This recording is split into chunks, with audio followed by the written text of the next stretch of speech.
This is the East Lyme Board of Selectmen meeting of October 21st, 2015. If you all please rise for the Pledge of Allegiance. I pledge allegiance to the flag of the United States of America and to the republic for which it stands, one nation, under God, indivisible, with liberty and justice for all. Thank you all. Any additional agenda or consent calendar items? Yes. Yes. Make this B1. Yeah, B1. 1B1, proclamation to be delivered by the first selectman. Wonderful. And one more. Yes, Ed, we have a specific reason for, or we need a reason to go into executive session. We want to add that as number 8 on our agenda. Pending claims and attorney-client privilege communication.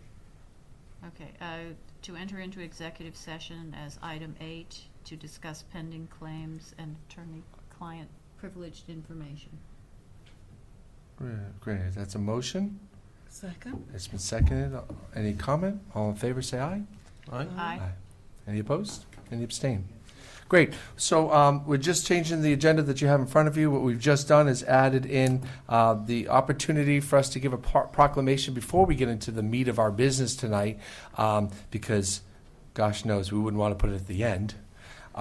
So I'm going to ask Andrew Brown if he'd come on up.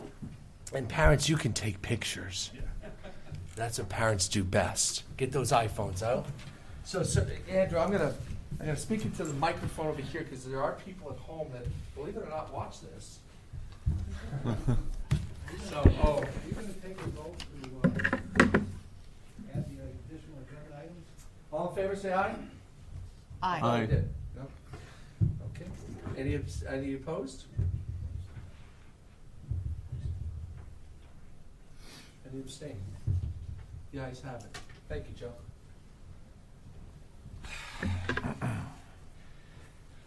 Andrew. This is Andrew Brown, everyone.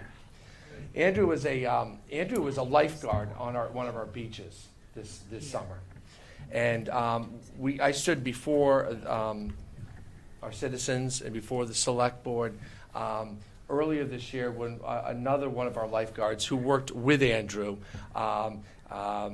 helped a woman in distress on our beach, a woman who had fallen into the shallow surf with an apparent medical condition. And our lifeguards responded like that. They knew exactly what to do. These are young men and ladies that work for us, that work just directly for Dave Putnam. I'm glad you're here tonight.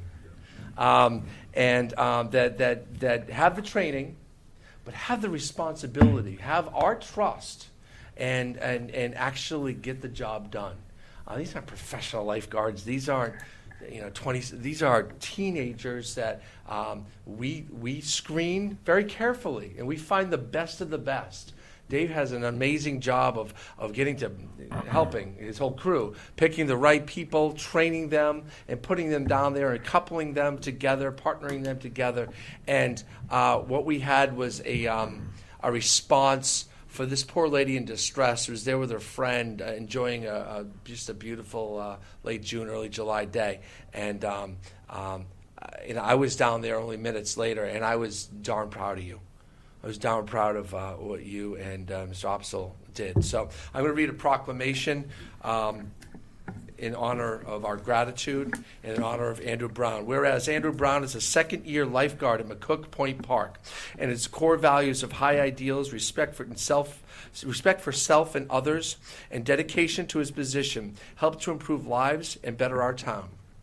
And whereas through the dedication of time, expertise, he has become proficient in his position of lifeguard in McCook Point Park. And whereas on Thursday, July 16th, at McCook Point Park, he was on duty and performed CPR on a woman on the beach waterfront until medical personnel had arrived. And whereas Andrew Brown had displayed bravery, professionalism, an outstanding work ethic, and a commitment to excellence that is truly valued and appreciated. I now, therefore, Mark Nickerson, First Selectman of Town of East Lyme, acknowledge with sincere appreciation Andrew Brown and commend you Andrew, for offering aid and assistance to those in need. Thank you for all the good work that you do, given under my hand. And this was done the 3rd day of August, 176th year of our town. I'm just darn proud of what you did. Thank you very much for the job. You want to come around and take a picture? Because, this is one of those moments, Dad. We'll do it.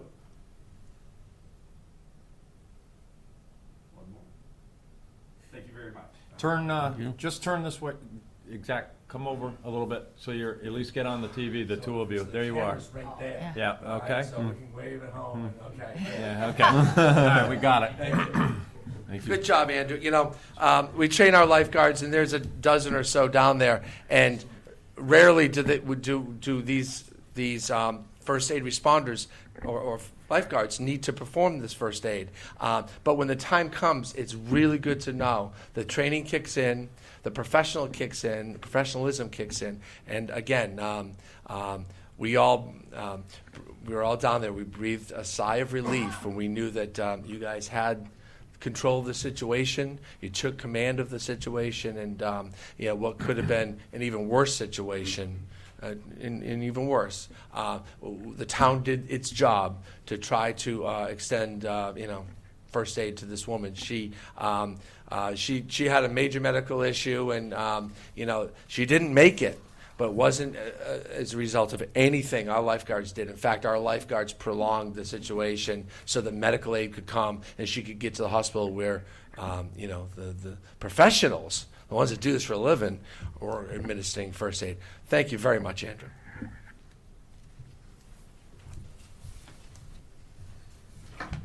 Now, you don't have to be so polite and stay. All right, unless you want to see what Nickerson does. We were going to do this at the homecoming because Andrew didn't get. You were out looking at schools, I think, when we did this back in August.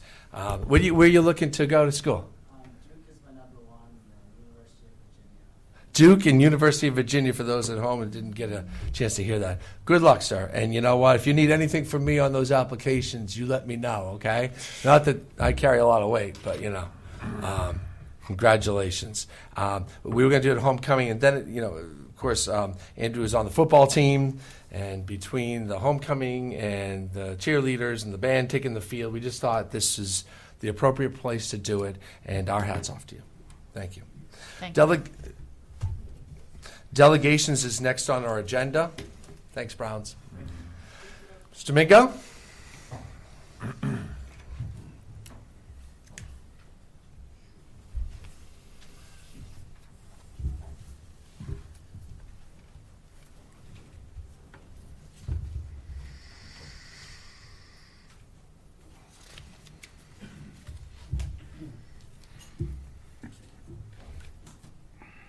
Good evening. Good evening. Back in somewhere around May or June of 2012, March of 2012, we had an East Lyme Public School feasibility study facilities group of people who met with Dr. Lombardo in the administration building. There were people there from UConn, an architect, Ken Biega, who is a construction management, who at the time was renovating Old Lyme High School and had a lot to do with the renovations in Waterford. And I guess he had done quite a bit of work here in the town of East Lyme. The educational people were, and I don't remember what their name was, but I think they did some studies here in East Lyme, and his wife was an architect. And they all served on this committee, and we hashed over what we were going to do with the school buildings. When it got to the Board of Education, all the work that we did went down the toilet. Now, all of a sudden, we're making decisions based on emotions rather than dollars. The best proposal, in my opinion, was a single elementary school. It would have saved the town, general fund alone, over $1 million. We could have created a educational environment which would have supported horizontal integration and support teaming, increased placement of options for children, Create multiple areas for similar services. Examples, education, reading, support, play ed, etc. Balance of class sizes at each grade level. Balance resources among teachers. May broaden curriculum opportunities. Slakes, Latimer Brook, etc., which is outside, and it could have been designed for additional growth. The original design was a hub and 3 wings that came off the hub. Each one would have represented a school. One would have been Lily B. Haynes, one would have been Niantic, and one would have been Flanders. The central core would have contained all of the cafeteria, the library, and all this sort of thing, which would have been open to all the students. One of the things that was missing here, and we have a problem in this town, racial imbalance, big time, which nobody really has addressed.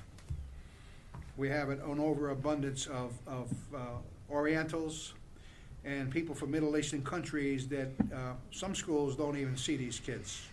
So this is an opportunity to balance the racial problem in town in a single elementary school. Some of the advantages, it would eliminate the need for redistricting to balance school sizes, will allow for a carefully considered location, creates opportunity for school community use of discontinued buildings, and I don't want to get into that right now. And there were some disadvantages, and the bigger one, building new could cause discontent. This particular facility with the population at that time would have needed 3 gyms, which not a problem in town because we could use the gym space. But I think the voters in town, and I'm not against building schools, I think the voters in town should have an opportunity to vote on what they want, not what the Board of Education wants. The original plan here was the elimination of the Lily B. Haynes School. All of a sudden that changed because the other option was to take the Niantic Center School offline and rebuild the Flanders School anew and bring the Lily B. Haynes School up to new standards. But the interesting thing here is, right off the bat, we're saving $1 million. It is full reimbursement for the construction of the school, which doesn't come in terms of what else they want to do. The reimbursement from the state is a hell of a lot less. And the maintenance benefits with all new construction, maintenance will be significantly reduced. So over the long haul, the single school solves a lot of problems. And I think the voters should have an opportunity to vote on what they want. They want to vote their pocketbook rather than what the Board of Education wants, because they're not listening to the people. That much I'm going to tell you. You haven't heard the end of it. Anyone else? Ed? And you're next, sir.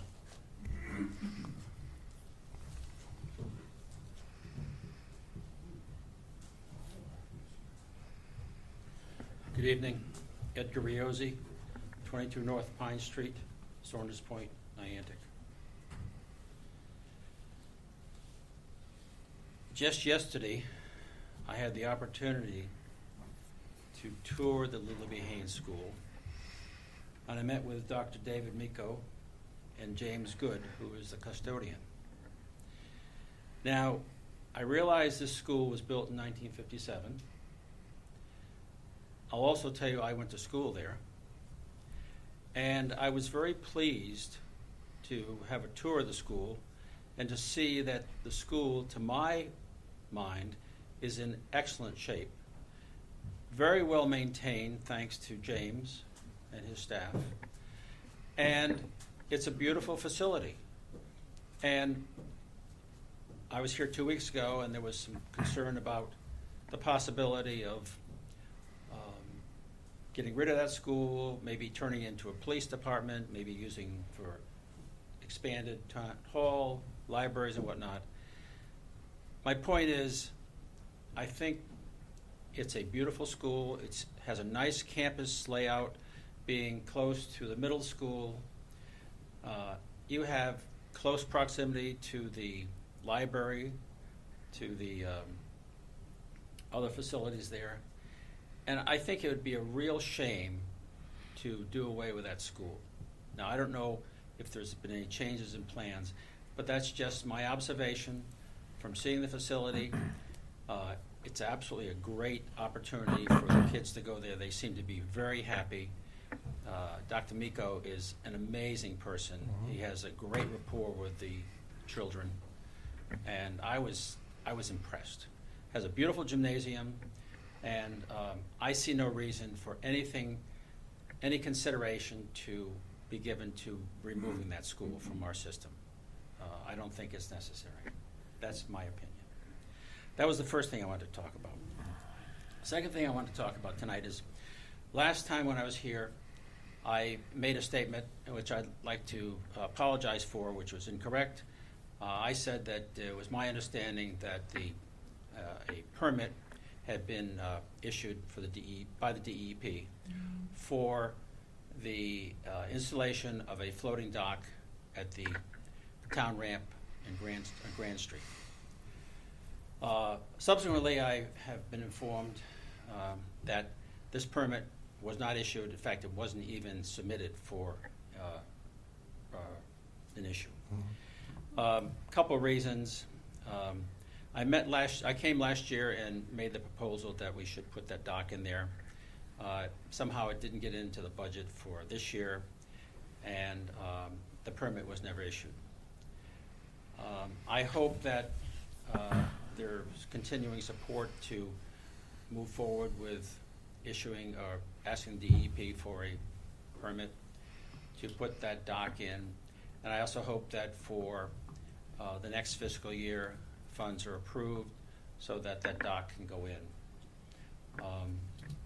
In the meantime, since we will not have a dock there for this coming summer, I mentioned to Mark that we might consider renting a dock from one of the marinas. And today I stopped down and I spoke with James Gillespie, who is the dock master at Harbor Hill, very nice gentleman.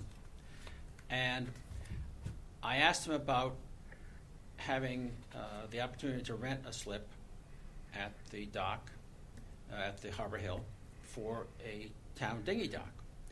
And he assured me that they would be happy to do that.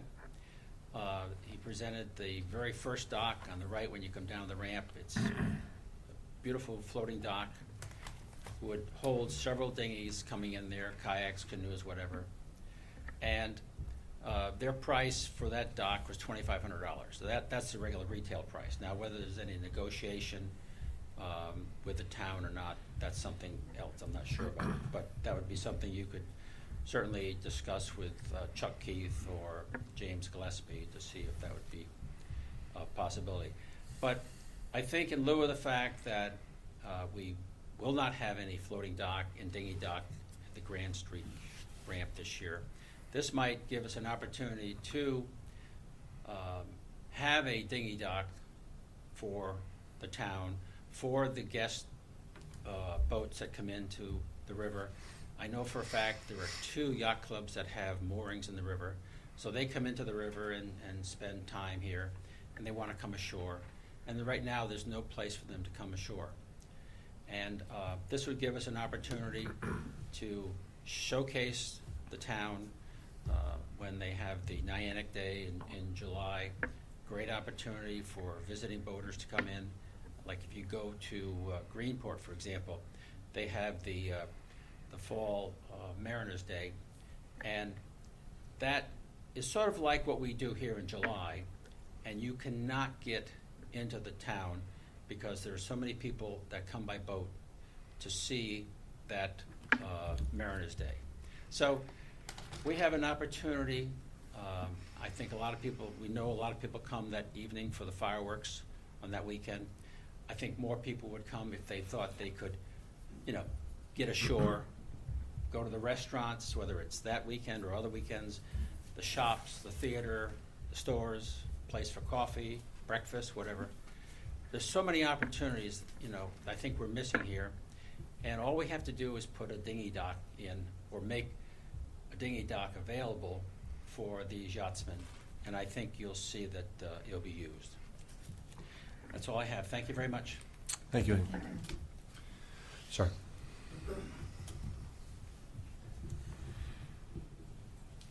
Carlson, 68 Spring Glen Road.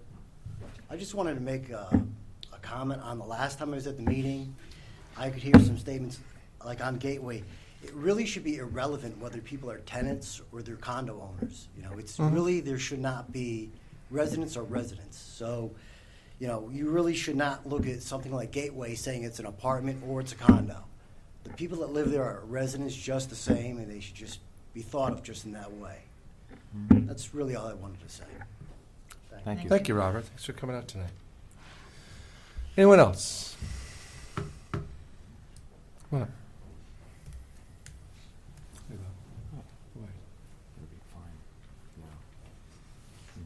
Good evening, Dave Godbout at 15 Cardinal. Yeah, I'm here to speak in reference to the state of gaining access to public records from the town and town officials. I'll give you some examples. On the 15th of September of this year, I requested some records from the Board of Assessment Appeal members. I haven't received records that I requested in reference to that request as of this date. On the 15th of September, I've also asked for some town attorney records, and I haven't received those records either. Now, if you can recall, and you should be aware, that the Act requires access to records within 4 business days. I haven't received access to the records requested of those 2 requests. And of course, those relate to a pending appeal of an administrative ruling by the BOAA in reference to motor vehicle assessments. So I think that there's a major issue in reference to those 2. I think that the town is purposefully delaying my access to those records to frustrate my appeal. Also, on October 2nd, I requested a police report. I believe I spoke with the board in reference to this before from the police department here, and I haven't gained access to records from that either. I asked for a single report that was created by Sergeant Blanchette, our resident trooper, under our services contract that I believe, under the services contract, he creates records, town records. Now, instead of actually producing the record, the town is now arguing that that record is not going to be made available. So, in essence, the town is more than happy and willing to spend thousands of dollars to withhold maybe 1 or 2 piece of paper report that they agree is actually a public record and is available under the FOIA Act. So I'm a little bit miffed as to why I can't get a simple police report, and that the town is willing to spend thousands of dollars in litigation to argue over a 1 or 2 page report. Also, on October 14th, I filed a request with the first selectman, Mr. Nickerson, seeking records related to the Freedom of Information Commission. As shown on the previous minutes of this board, on the 7th of October, it was highlighted that the town has been conversing with the Freedom of Information Commission in reference to some of my requests that I have filed, 1 or many. So I sought records related to the contacts that the town had with the FOIA Commission. As of this date, I haven't received a response, and of course, it's past 4 business days. So I see an issue there. On the October 8th, I filed a request with Selectmen Salerno, Selectmen Hardy, Selectmen Cheeseman, and Selectmen Wilson in reference to records that they would have related to their work as members of this board from 1 September through the 8th of October, and I haven't received any response in reference to that request. And on October 19th, I refiled a similar request with Selectmen Salerno, Selectmen Hardy, and Selectmen Cheeseman. In fact, Selectman Cheeseman hung up the phone on me when I was providing her with my request simply to inspect records. Instead of actually taking the FOIA request, she just hung up the phone on me, and I left a voicemail soon thereafter. And I will tell you, a verbal request to simply inspect records is acceptable under our FOIA Act. So as far as the public officials in this town complying with our FOIA Act, I see major issues. I don't see compliance for the most part. A good example is on October 2nd, I filed another request asking to see invoices and purchase orders for a rifle, a Remington 700, that was being displayed over at the police station. Well, I'm very familiar with that rifle. I've sold many of those rifles when I was a licensed federal firearms dealer. So the capabilities of the rifle is well known to me. However, the town refuses to provide me with an invoice. I would ask the town here for a resolution for the board members to consider that simply giving access to the public records related to that rifle is not going to create a safety risk for the town, which is now what the town is arguing. Because the capabilities of the rifle is already known. They even allowed me to inspect the rifle when it was at the police station on October 2nd. So it's kind of silly to withhold the records for something that you already know what you have. So I would ask the town officials to more feverishly comply with the act, because I don't see compliance within the FOIA Act. So I appreciate it. Also, here I would like to refile my FOIA request with Selectman Salerno, Selectman Hardy, Selectman Cheeseman, Selectman Wilson here. I would like to see the public records that you would have for the dates 1 September 2015 to the present date. And I would also note that the clerk for this body is the clerk for the town.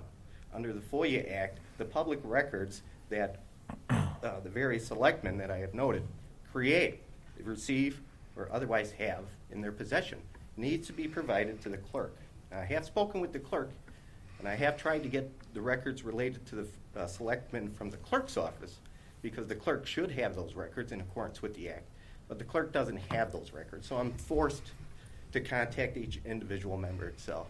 So I'm not trying to harass you people, but even if you want to consider it harassment, harassment is fine under the act, as long as it's to gain access to public records. So I would appreciate the board to facilitate compliance with the act in reference to my requests. Thank you. Anyone else like to speak? Yes, sir. I'm Anthony Arias. I live at 28 Bush Hill Drive. I would just encourage anyone who has some doubts about what needs to be done with the schools and what the alternatives are to try and look at the minutes from last night's Planning Commission meeting. Superintendent Newton was there, as was the Director of Senior Services. There was a lot of good discussion about potentially what could be done. I know from having worked for Parks and Rec that Mr. Putnam could use a lot of space, and Lily B. Haynes offers that, as does it offers it to the Senior Center too. There was a lot of good discussion. There's a lot of good discussion going on at the Planning Commission that I think kind of gets not necessarily ignored, but pushed to the side. And I just think people should really kind of look at what the Planning Commission is doing, because there's a lot of good things going on. Thank you. Planning Commission does great work. Great volunteers in our town. Absolutely. Any other public discussion? We'll move into our rest of our agenda. 1D, approval of the minutes, regular meeting October 7th, 2015. Move to approve the minutes of the meeting of October 7th, 2015 as submitted. Second. It's been seconded. Any comments or corrections? All in favor say aye. Aye. Any opposed? Any abstain? Consent calendar.